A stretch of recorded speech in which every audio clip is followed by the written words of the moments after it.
e o fogo arderá continuamente sobre o altar e não se apagará. Quando o Senhor revelou-se para Moisés no Êxodo capítulo 3, versículo 3, então lá está escrito: agora me virarei e verei esta grande visão, porque a sarça se queima e não se consome. Então Deus, ao revelar-se para Moisés, revela-se em forma de fogo. Senhores e senhoras, então um dos símbolos do Espírito Santo, um dos símbolos desse poder da igreja é o fogo do Espírito Santo. E a igreja de Laodiceia havia perdido esta essência, havia perdido este fogo da presença de Deus. Queridos, nós, de modo geral, falo nós, me incluindo, nós, as lideranças do Brasil e de todos os lugares, nós estamos preocupados com a igreja de Deus de forma universalmente falando, porque há uma frieza que tem entrado no meio do povo de Deus, que tem se introduzido no meio da igreja de Deus de modo generalizado falando. E já nos dias de João, a igreja de Laodiceia estava vivendo esse momento de frieza, de desânimo, de mornidão, de desmotivação, e o Senhor estava trazendo a memória deles para que eles voltassem a aquecer a chama do Espírito, voltassem a aquecer o fogo do Espírito Santo na vida deles. Bendito seja o nome do Senhor Jesus. E aqui no versículo 15 ele vai dizer: eu conheço as tuas obras. Deus conhece as minhas obras, as tuas obras, tudo aquilo que você está fazendo em prol do seu reino, em prol da sua obra. Há uma recompensa preparada para você e a sua casa e a sua família.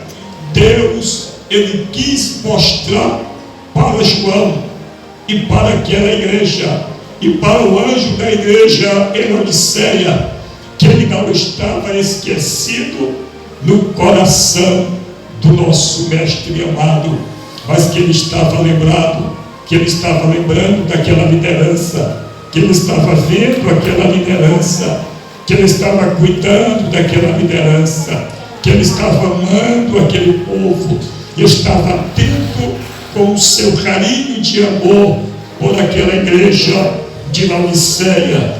E aqui no versículo de número 17, como dizes, rico sou e estou enriquecido, e de nada tenho falta.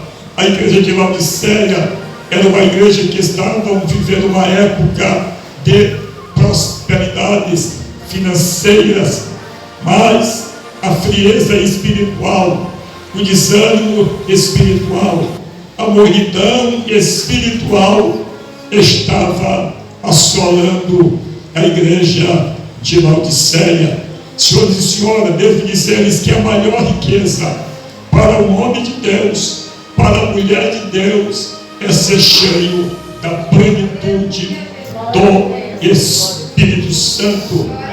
A maior riqueza que você pode ter, que nós podemos ter, que a nossa família pode ter, é termos uma casa cheia do Espírito Santo, um esposo cheio do Espírito Santo, uma esposa cheia do Espírito Santo, jovens cheios do Espírito Santo, crianças cheias do Espírito Santo, idosos cheios do Espírito Santo. A igreja de Laodiceia, eles estavam esquecendo deste princípio importante que era a maior riqueza, que era a presença do Deus Todo-Poderoso. Louvado seja o nome do nosso mestre. Perceba o versículo 18: aconselho-te que de mim compre ouros provados no fogo, para que enriqueças, vestes branca, para que te vistas, para que não veja a tua vergonha, e que unja os olhos com colírio, para que veja. Senhoras e senhoras, Jesus aqui desperta o povo para dizer exatamente: o verdadeiro fogo não é o fogo que purifica o ouro, que queima o ouro, que lapida o ouro, porque esse fogo é o fogo terreno, é o fogo material.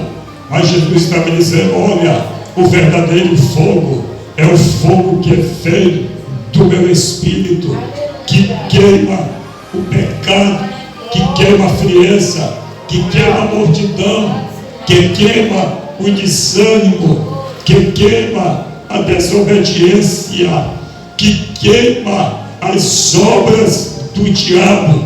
Por isso ele disse: aconselho-te que de mim compre ouro provado no fogo, louvado seja o nome do Senhor. Ele estava dizendo: assim como o fogo ele é, assim como o ouro, ele passa pelo fogo para ser aquecido e para depois então ele ganhar uma boa aparência, uma boa formosura.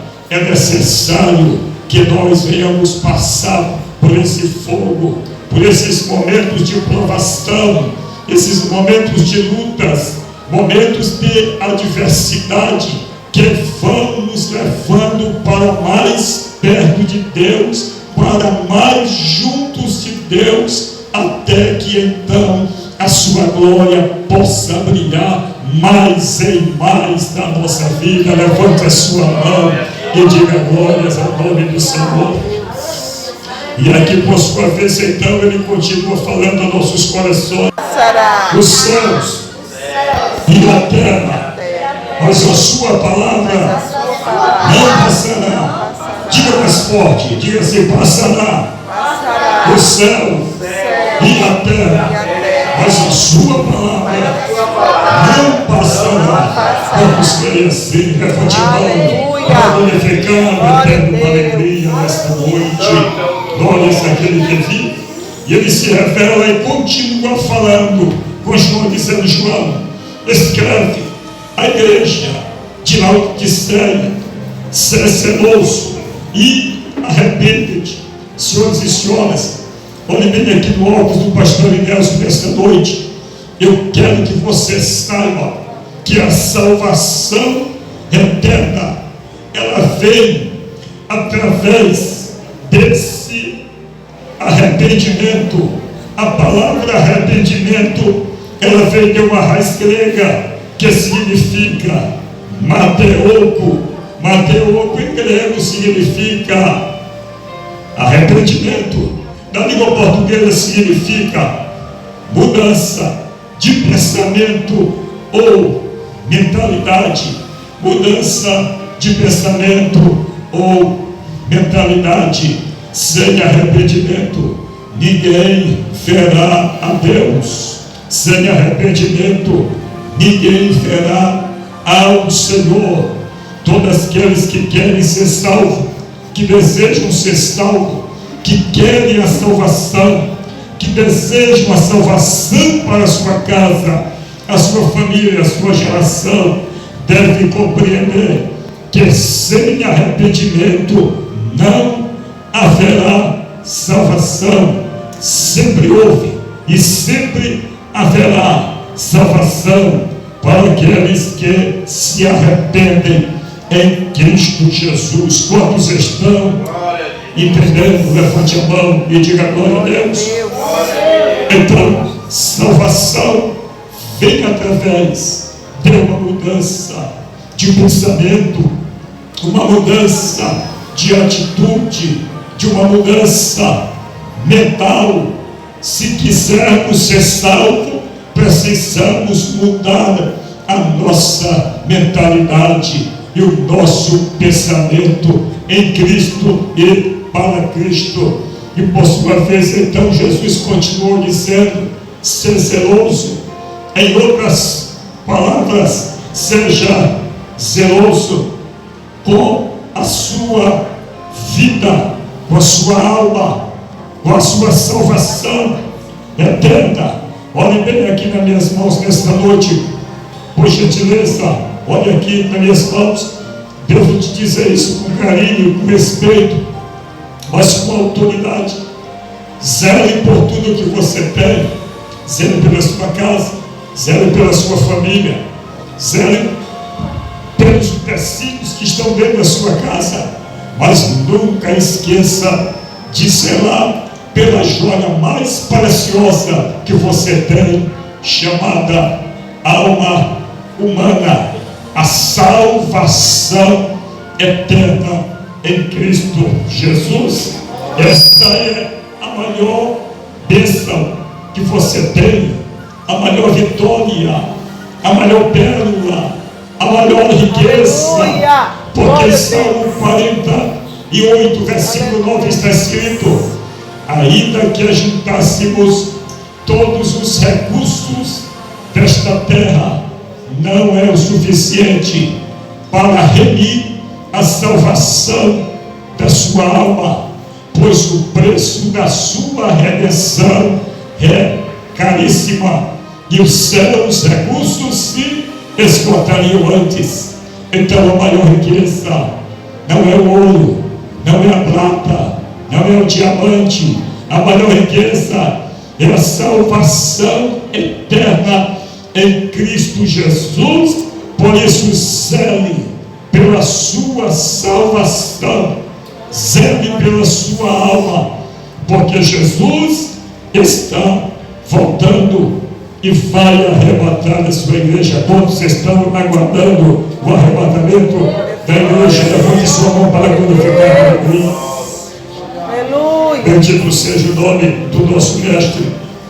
Queridos, devemos zelar pela nossa salvação, sabendo que não foi uma coisa corruptível, como prata e ouro, que foi te resgatado da vossa maneira de viver, que por tradição receber de vossos pais, mas com o precioso sangue de Cristo, como de um cordeiro incontaminado e imaculado. O sangue de Jesus nos comprou para Deus e garante a nossa salvação eterna somente através do derramamento desse sangue precioso lá na cruz do Calvário.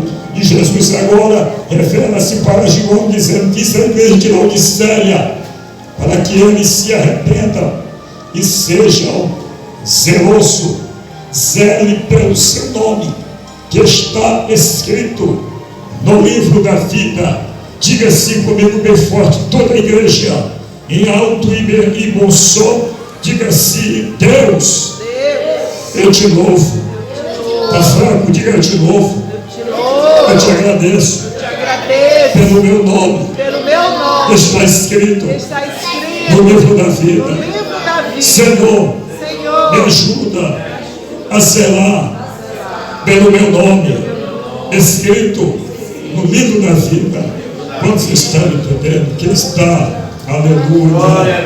Oh, na mandada abaixo, e decama na cheia, na manada. Seja zeloso